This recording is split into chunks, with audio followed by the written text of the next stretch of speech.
auxiliary pathology. And he was reading an article from the newspaper. It talked about a car accident in Paris, France. And in the first case, they used miniatures and simulated scripts to describe what exactly happened at the moment of the accident. And this man was so fascinated by the idea that the world can be presented by the miniatures. So he was inspired by this article. He wrote the book Truck Hunters. His name is Bitnine. His, even if it was only 70 pages, very thin, slim book, he became the most influential person in logical philosophy and ontology. That was the beginning of modern ontology. And this book contains this idea. He said a word is assembled in a sentence. So he replaced the miniature to the language. And he called picture theory. Does it sound familiar? About 200 years before Wittgenstein, in the city of Heinsberg, Leonhard Euler saw these seven-bridge problem, and he said it is impossible to travel 7 bridges without passing twice, because it has more than 2 vertices having odd number of degrees. So he transformed the real world using vertices and edges. And this was the beginning of the graph theory. And he also he created many other formulas. This one is one of the famous one. Through this product formula, he proved that there are infinite prime numbers. But this person was not really happy about this formula, and he criticized and he said this is tautology. Think about this. Philosopher criticized mathematicians for formula, but he had a great talent in mathematics too. He studied in UK, Cambridge, UK, and he studied about Bertrand Russell. All the work of Wittgenstein may be about criticizing Bertrand Russell, but it seems Russell was such a generous person. He wrote the introduction for Wittgenstein's book. And there was another interesting story. Alan Turing and between these two people, they had a very intriguing debate whether the mathematics is invented or discovered. So I think in either case, we all owe to them their discovery and invention. And this is a graph. This is the foundational graph. And graph can represent the world exactly the way it is organized. So now what is graph? Graph database is the data model. Using edges, it organizes the relationships between the entities. And we say that in the graph, relationships are the first class citizens. So in this example, the person, James, who is an engineer, knows the person, Neil, who is a doctor. And in this example, the friend of relationship has starting vertices and ending vertices. So that is the basic beauty of graph database. And he also knows Jennifer, who is a student. But what if it were RDF score model, RDF triple score model? Essentially, they deliver the exact same information, but much more complicated.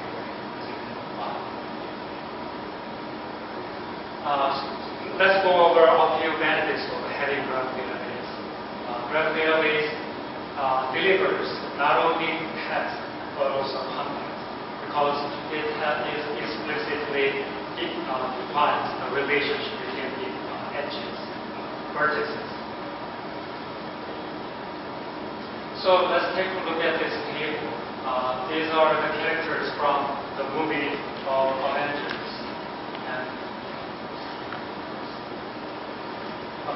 And the other movies they acted in or actors in. And can you see the great contrast between the movies of actors and actors? It's such a rigid structured table.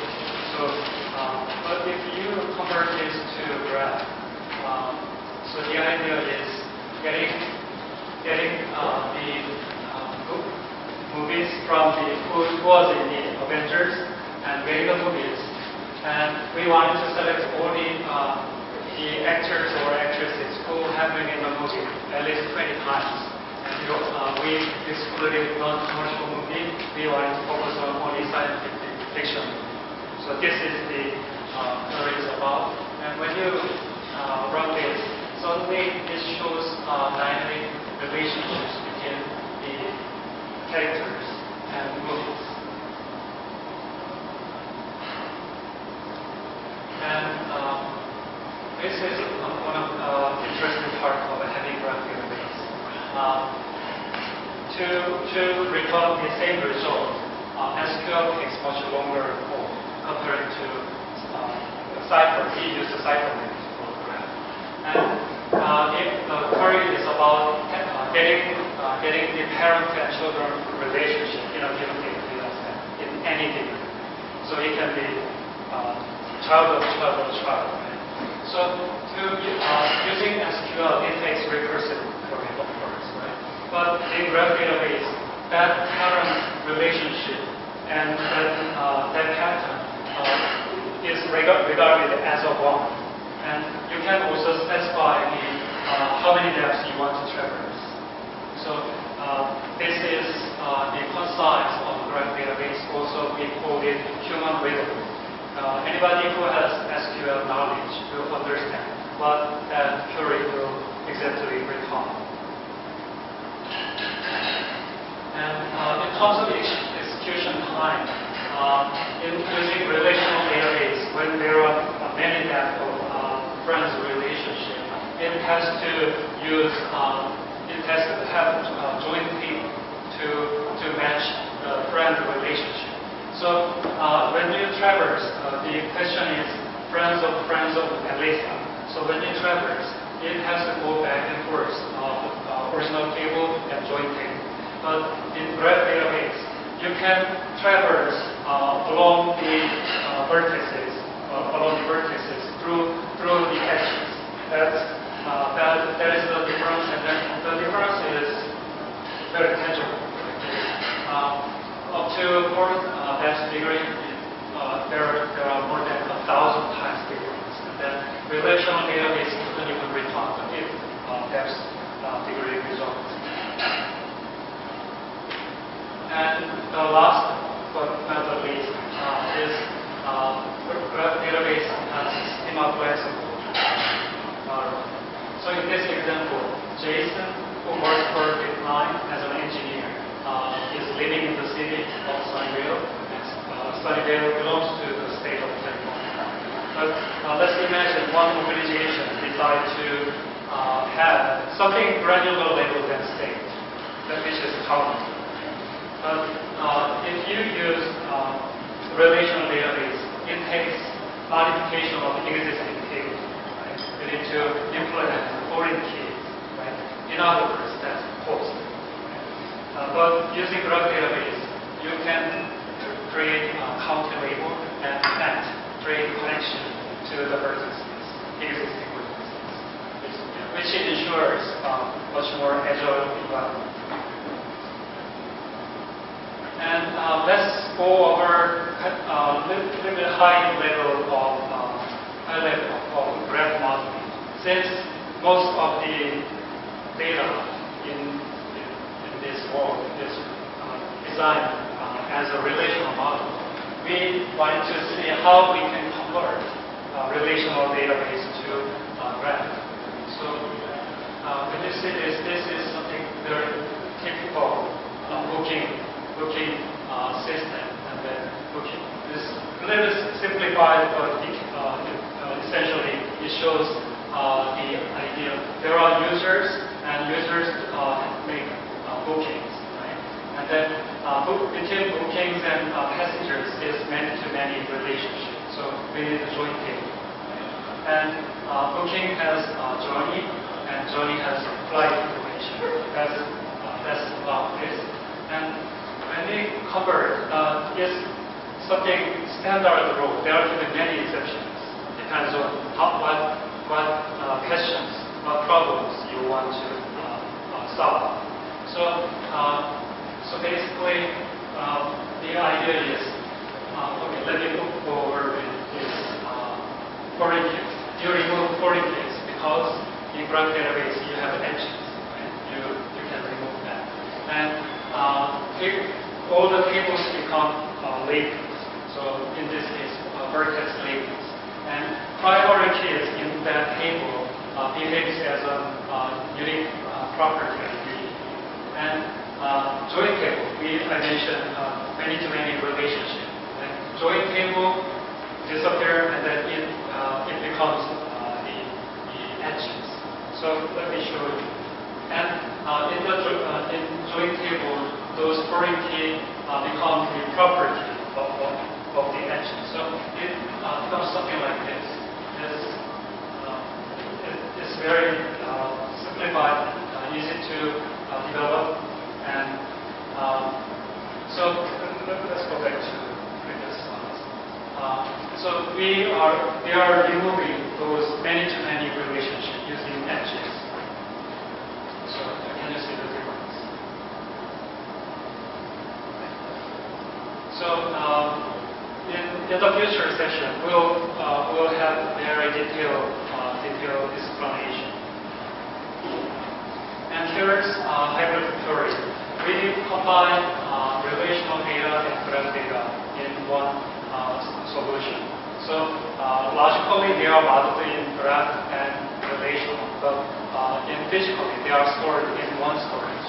So the idea is we use PostgresSQL as a core engine, and we implemented Cypher expressions in that engine so that the users can use both languages at the same time.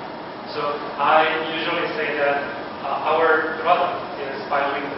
You can speak two languages in one single query. So in this example, the magic clause, which is Cypher, behaves as an inner query of a SQL. So after returning the subset, it is also read by SQL. And it can work the other way around. The SQL clause, select clause behaves as an interpretive Cypher. So it returns similar result, but there's great freedom of data model. So this is somehow very simplified example. So let me show you more sophisticated examples here. This work we collaborated with the largest main processor manufacturer, and they wanted to map the network topology, and they also wanted to handle the time series the devices are generating. So what it did was we created graph DB area and relational database area. So let's take a look at the example. Before that, we also each server contains these applications. So we also wanted to map the applications dependency structure. So the first example is the idea is getting the application used by most users during a certain period, and it takes also log records. So we use SQL to get the log data, and we use this Cypher query to match the top-up topology in the row. And the other example is more interesting. The idea is getting the application which consumes most CPU power during a given time, which is switch number 1 has the highest temperature. So we we created this to have root cause analysis example.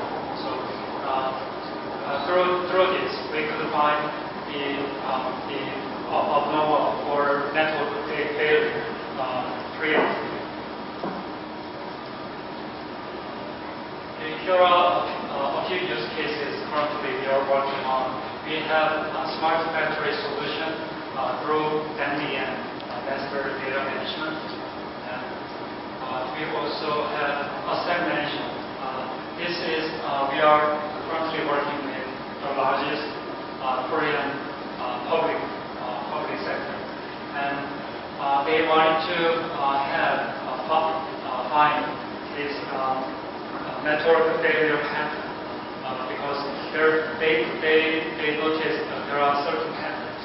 So we create the different graph layers and then we map the physical topology.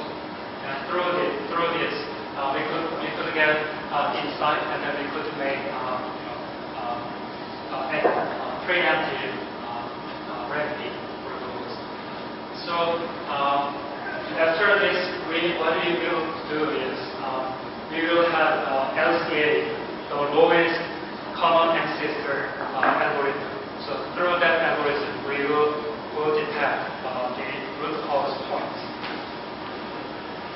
And we also have a cyber attack detection solution. We added graph layer on top of the existing solution to maximize the security. And we have a blockchain solution. Our daughter company created blockchain solution combining AgensGraph and Hyperledger. And the idea is having the peer-to-peer network transactions modeled in graph data, and they recently released version 1.0. And we also have actual Bitcoin. Hyperledger doesn't have coin, but Bitcoin, we also have Bitcoin transaction, real-time transaction solution. So through this, our goal is to detect the abnormal behaviors.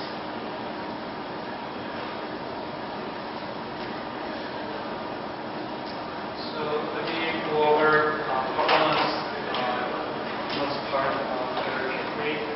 The idea is not just comparing to other companies, but to find what made the difference between the solutions. So as soon as we released AgensGraph 1.0, we compared our performance that of leading vendors, and we used LDBC standard leading data benchmarking council, which provide the method and the data set for to measure the performance of graph database and hardware. Let's take a look at the result first. There are 14 complex queries. As you can find, we found the orange bars are AgensGraph performance. So this is execution time, the short term, the better. And one is log scale, so 1 unit is like 10 times difference. So especially query number 4, it took 300 seconds for n database. That's about 5 minutes. But using AgensGraph, it took less than 1 second. So what makes that difference? So let's explain. So query number 4 is one of the most complex queries among the 14. And the idea is in this people network, and then people host Twitter, and the Twitter contains certain keywords. So while having pattern A with a certain interval of time, it should exclude pattern B. So using pure cipher, whenever it returns pattern A, it returns intermediate result from pattern A. It should go over pattern B. It should scan all pattern A. So which is very, very expensive operations. But using our solution,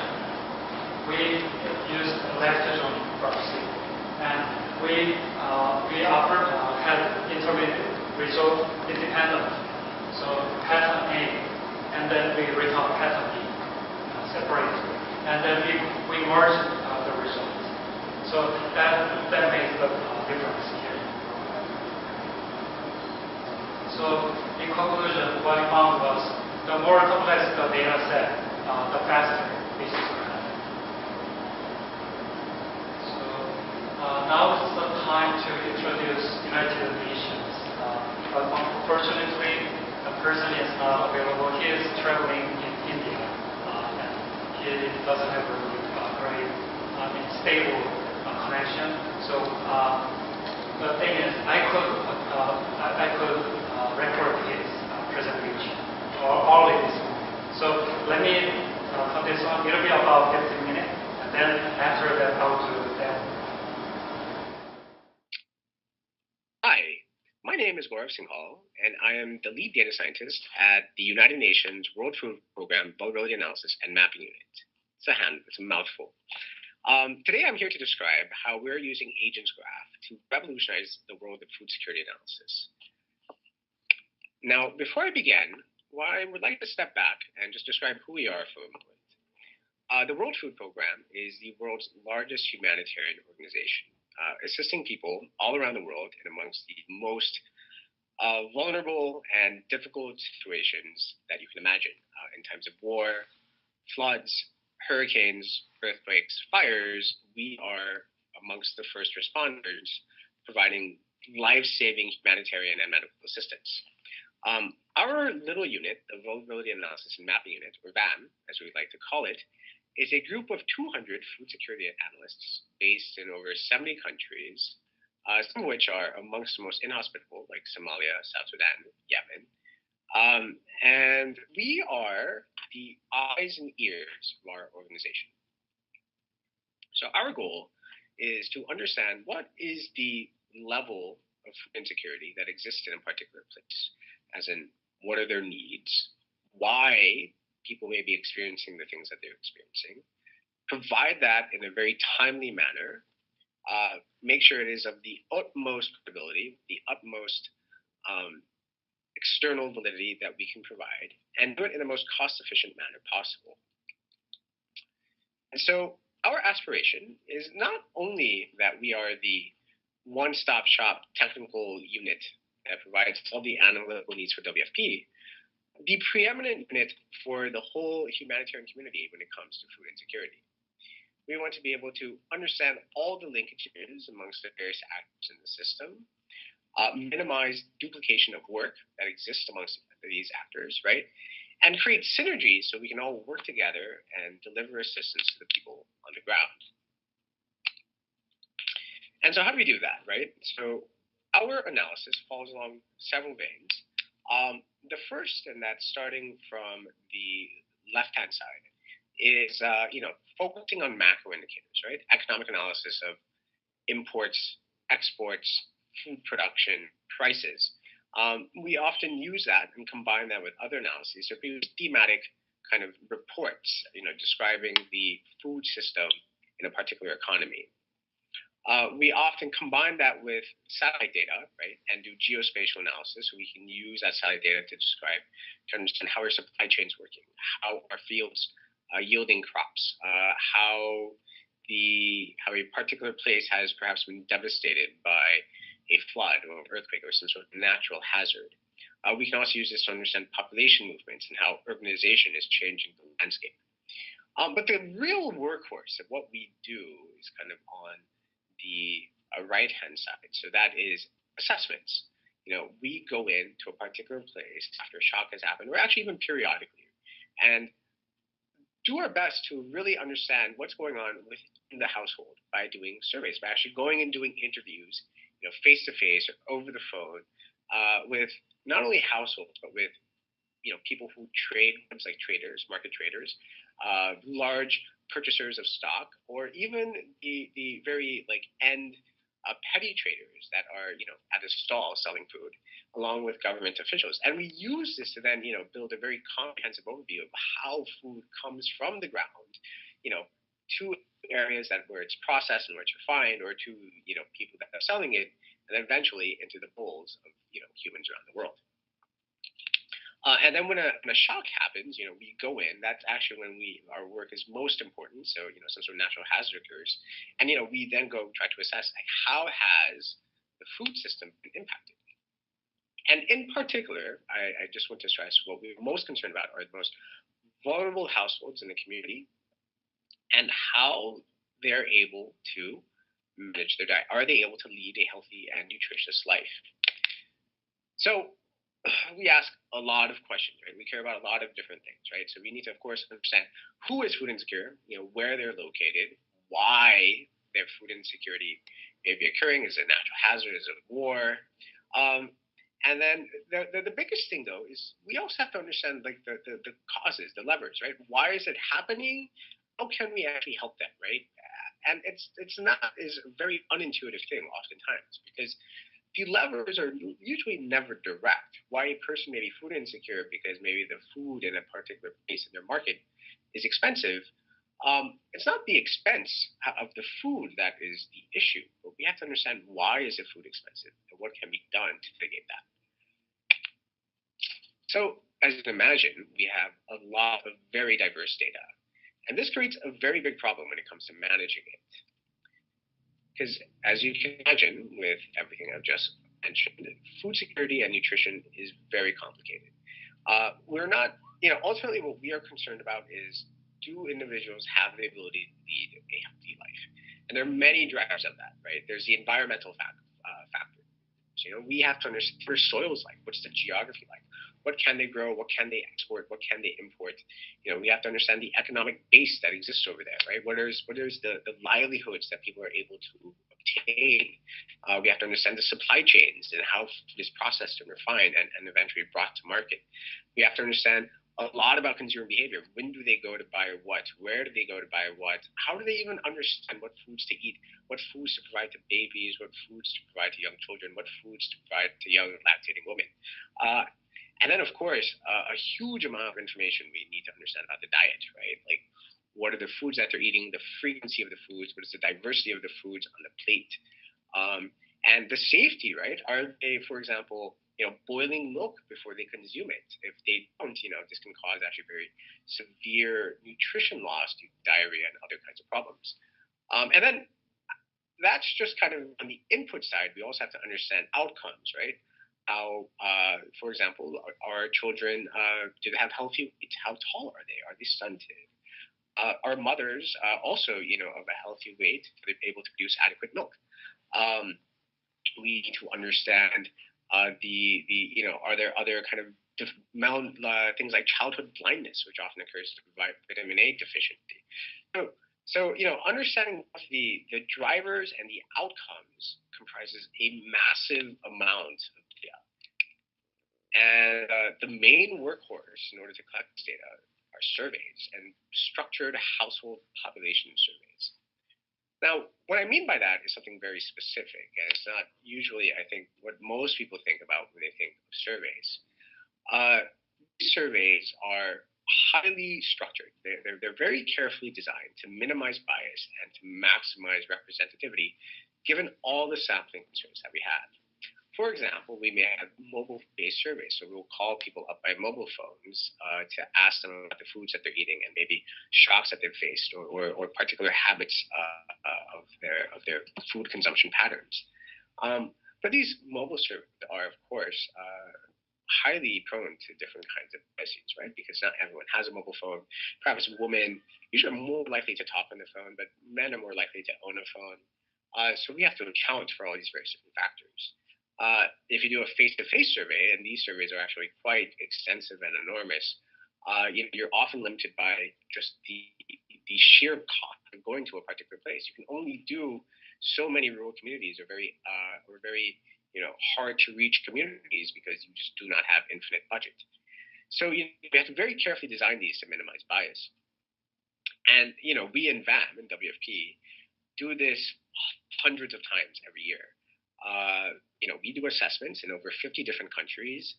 Usually try to hit 70 countries at least once a year, if not multiple times a year. And in each country, we're doing them a minimum of once, sometimes 2 to 3 times a year, and in worst cases, every month. And each assessment is thousands of households. So you can imagine that the amount of data that we are producing is prodigious. We every year are interviewing hundreds upon hundreds of thousands of households. And each one of these surveys can be as big as 400 questions. And the amount of diversity in the data set that we collect is unparalleled. It comprises one of the richest data sets on Earth. As I mentioned before, we're asking about things not just about, the food consumption, but about shocks the household is facing, maybe in terms of income, their access to different kinds of maybe social programs, the area around it, and understanding what's their access to roads, to the market, the amount of time it takes for them to get water. We're understanding things about the governance structure that exists in that community. So this comprehensive database, there is pretty much nothing like it in terms of its rich description of the inhabitants in the rural and urban area of the developing world. And except we do have one very big problem, although on the slide we may call it a small problem. Survey data is extremely complex, and there is not a good way we can easily put this data together. First, every survey has to be tailored to context. You can't ask people about the same foods, everywhere. Even the idea of what a meal is very different from place to place. And it's simply impossible to conceive of a single universal standard that would encompass every possible health, livelihood, and socioeconomic variable that can be asked about a household. And secondly, even if such a standard did exist, and various attempts have been done, the bigger problem comes out of the fact that the variables themselves are so rich. Food is not just something you eat. In rural areas, food is something you grow. Food is something you eat. Food is something you sell. Food by itself and once you eat it, it provides not just calories, and that's very important. It also provides different nutrition components as well, right? So when I'm eating food, I have to really think about food in terms of all the different levers that food has, right? Income, nutrition, calories, my livelihood, the thing I do with most of my time, where I live, how my community performs, it affects governance. And then, you can think about that about many different other kinds of variables. When a shock, such as a drought happens, it affects not just your food production, right? It affects the food prices that are in the market. It affects your ability, maybe, even the roads themselves become inaccessible because they just become so dried out you can't, take a cart on them. Or maybe your animals also start to wither and parch and die, and so you just have lost all transport you have to the market. So in that sense, like the variables themselves, we have to think of them not only as this cow is my piece of livestock, but this cow is my transportation. This cow is my piece of livestock. It is, a source of income for me. It is, many different things. And one of the things that you have probably now understood from Joshua's previous presentation is that in a graph database, the relationships between entities come first. Entities are not the verbs, not the noun, and that gives them a very powerful ability. Graphs databases have the ability to infer facts. And so I have a very small example on this page over here. So what we have over here is the ability that we have been able to infer from just this toy example that of a suspicious relationship that may exist between two coffee shops, because we see that coffee shop Big Bucks Cafe controls a offshore investment firm, which happens to also control the same place in my local neighborhood coffee shop, right? And so what we see is like this seems very suspicious, right? And so when the news report comes, my local cafe is a network of independent coffee shops. We can maybe say, oh, that seems somewhat specious. And there is literally no other database that does this. We actually, when we set out upon this endeavor of how do we now start organizing all the survey data that WFP is producing in a manner that we can actually start combining it together so that we can say, hey, survey A and survey B, let's put it together so we can say something about a particular place. We pretty much found that no other database technology can easily do this. We tried Mongo and Elasticsearch. The ability to infer facts is the essential dynamo behind which we are able to combine such disparate data together and make sense of it. Now, how that works. So I'm going to kind of give you a demo. So we worked with Bitnine to create the following graph. And this graph is describing food consumption and expenditures. And the goal that we started off with was, obviously we have a ton of data, but our first, biggest, most richest hurdle that we want to conquer is let's get all the food consumption and expenditures data in one place, right? Understand it all. And that's really hard to do because food groups the questions in a particular survey can be very different. We ask them in many different ways. They have different recall periods. For example, one survey may say, oh, how much food did you eat in the last 24 hours? Another survey will say, oh, how much money did you spend on XYZ in the last 30 days? They have different units of measure, different currencies. We also care about the food source itself, right? So something may come from a market, something may be grown, something may be given as by your friends or as part of a government distribution. We also care about the purchase modality, right? Was it cash? Was it credit? Who did you get the credit from?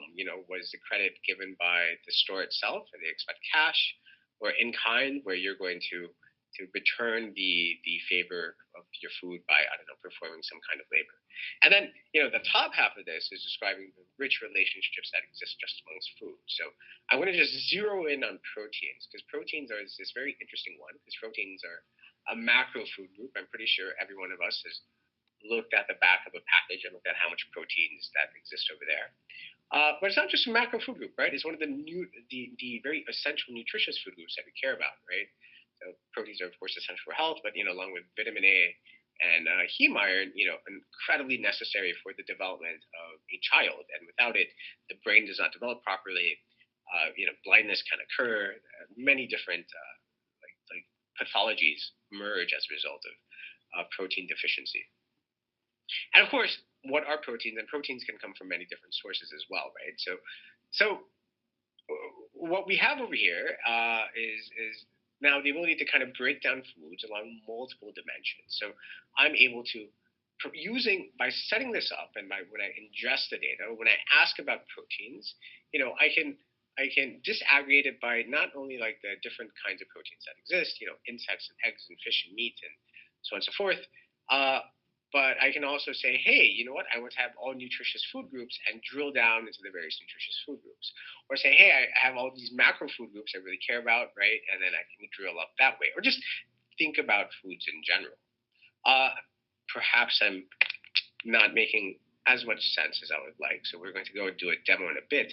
But the main thing that I would like to impress upon you is that using the ability of inferring facts that AgensGraph gives you, we're able to easily aggregate and coalesce very disaggregated raw data along multiple dimensions. And what this shows over here is how we get this data, right? So if you look at the left-hand column, what you see is, in a particular survey, we see this is the food expenditure on cereals that was not purchased, and thus, and so some household got 800 South Sudanese pounds, 400 South Sudanese pounds, 800 South Sudanese pounds, right?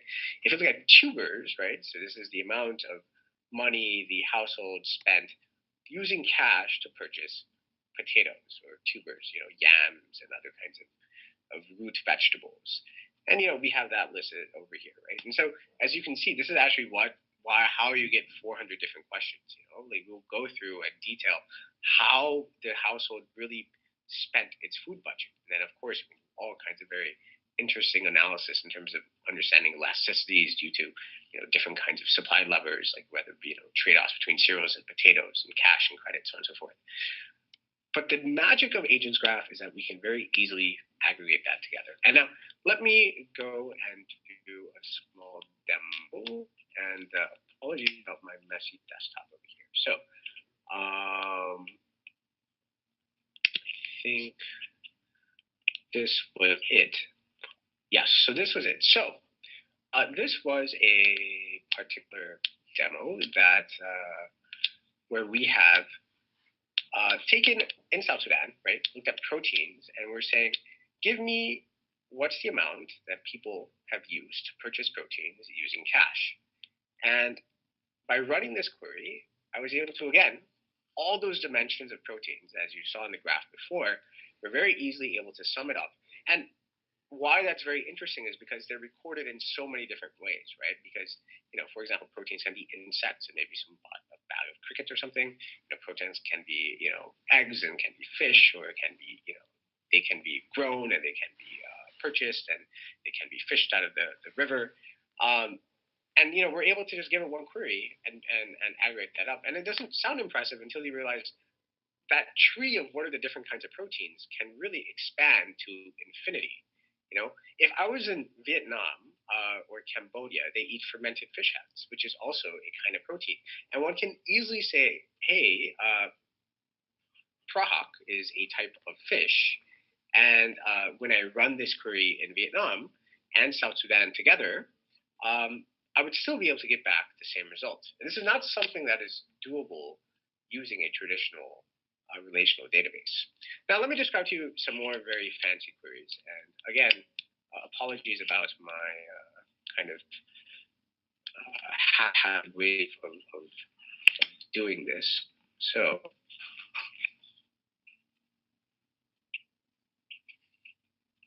running this. So this is a very interesting query over here, because what we are looking at over here are individuals, right, that are farming, right, and we're looking at so that is like the kind of main source of consumption of foods that they have. We're looking at particularly the egg group, right, and we're seeing that actually over a 7-day period, that is a recall period, that they're only consuming eggs 1 day a week.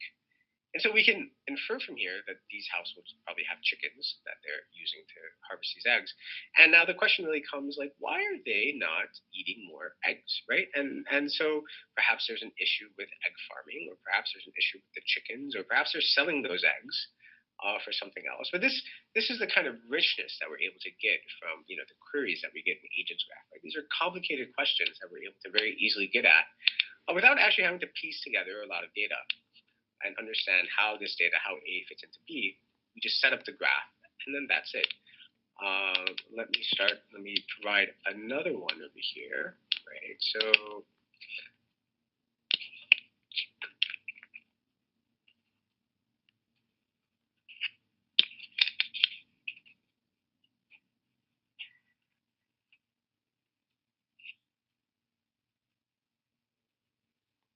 all right, okay.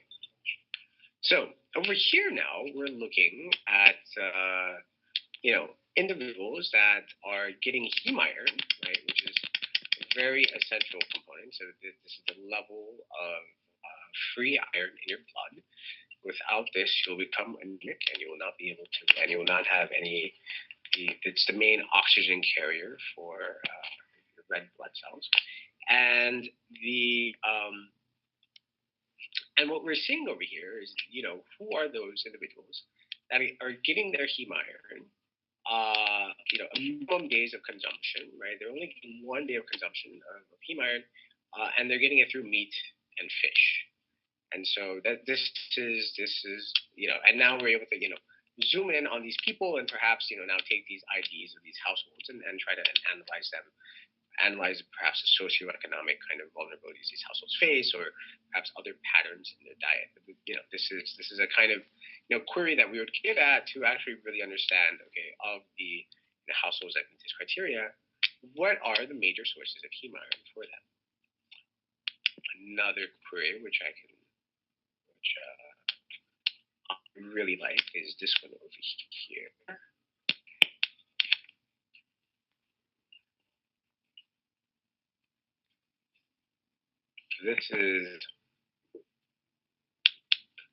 These are individuals that are their main food source is begging, So these are really, amongst the poorest households. And what you're actually seeing over here is basically what are the different foods that they're able to obtain through begging, right? So they're getting fruits, some pulses, tubers, fish, meat, etc. This is and what you really see kind of in this case is that their consumption is highly inelastic, right? They're kind of really at the bare minimum.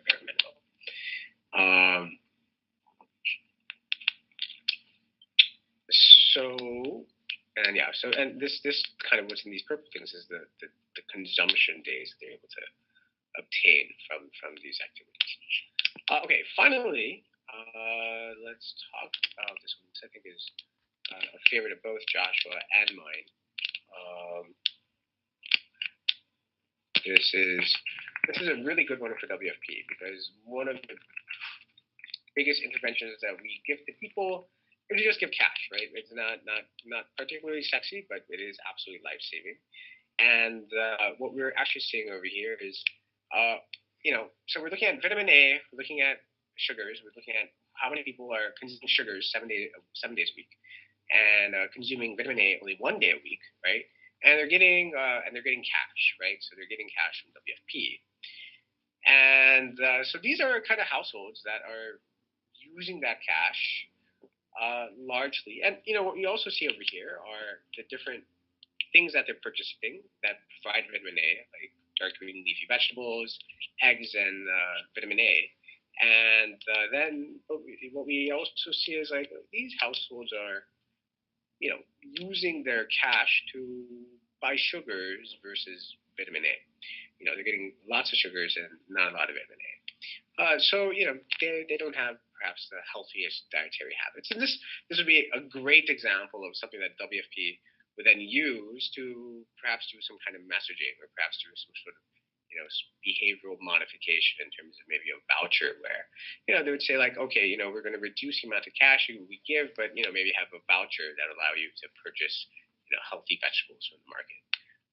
As an example, if this was a very big problem. But so this is a very powerful analysis that we're able to do in seconds. And the graph itself pieced together the data for us to do the analysis.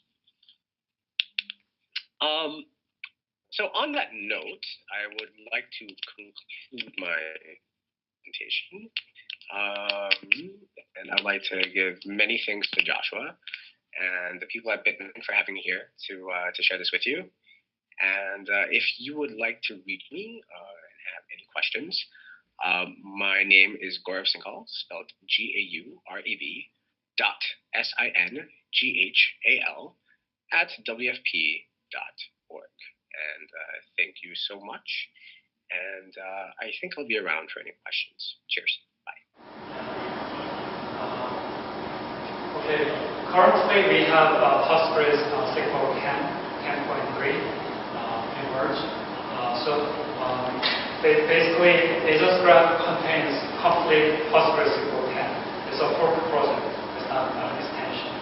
So AgensGraph has PostgresSQL 10. And it has built-in algorithms. We already have 5 built-in algorithms, but we'll add more essential algorithms to it. And we'll also merge the PostgresJS issue in 2019. These are the roadmap in 2019 we are planning. And so these are algorithms we are targeting to merge in our solution. And we are also using GPU acceleration. The last one is very challenging. We are also planning to have distributed graph. Different from table, distributing graph takes really good plan. So we are currently discussing the vendors. If you have questions about technical support or license options, anything, you can contact us through this information. We are great. Thank you.